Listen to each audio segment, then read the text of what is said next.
Lamentations of Jeremiah, chapter 1. How doth the city sit solitary that was full of people? How is she become as a widow? She that was great among the nations and princess among the provinces, how is she become tributary? She weepeth sore in the night, and her tears are on her cheeks. Among all her lovers, she hath none to comfort her. All her friends have dealt treacherously with her. They are become her enemies.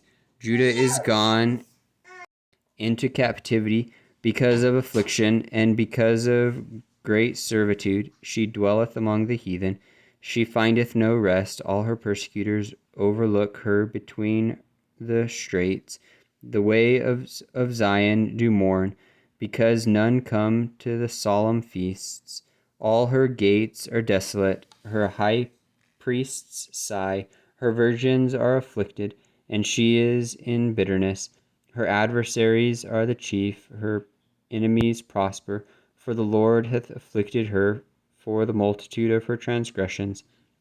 Her children are gone into captivity before the enemy, and from the daughter of Zion all her beauty is departed. Her princes are become like harts that find no pasture, and they are gone without strength before the pursuer. Jerusalem remembered in the days of her affliction and of her miseries all her pleasant things that she had in the days of old, when her people fell into the hands of the enemy, and none did help her. The adversaries saw her and did mock at her Sabbaths. Jerusalem hath grievously sinned, therefore she is removed. All that honored her despise her, because they have seen her nakedness. Yea, she sigheth, and turneth backward.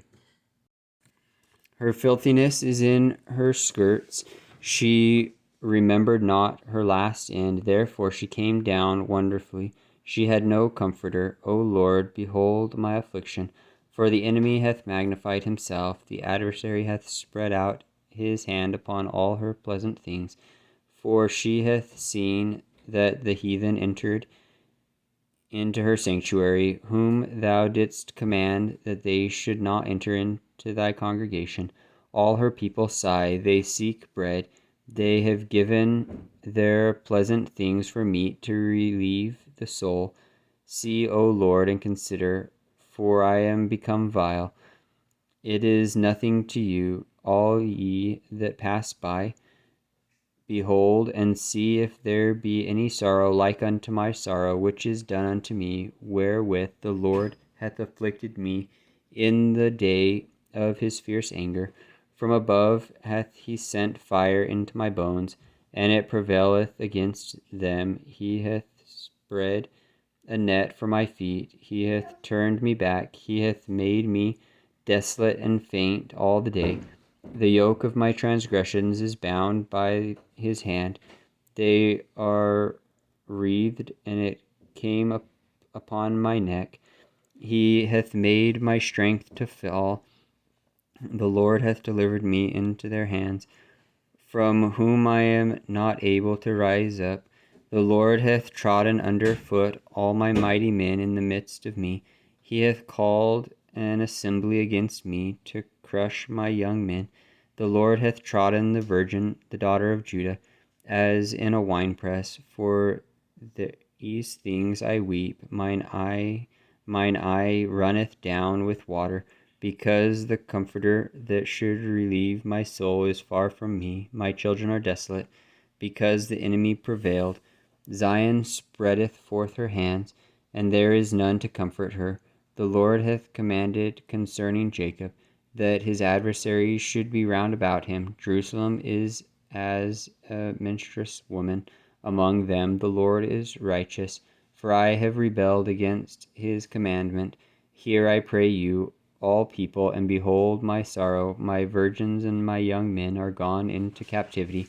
I called for my lovers, but they deceived me. My priests and mine elders gave up the ghost in the city, while they sought their meat to relieve their souls. Behold, O Lord, for I am in distress. My bowels are troubled.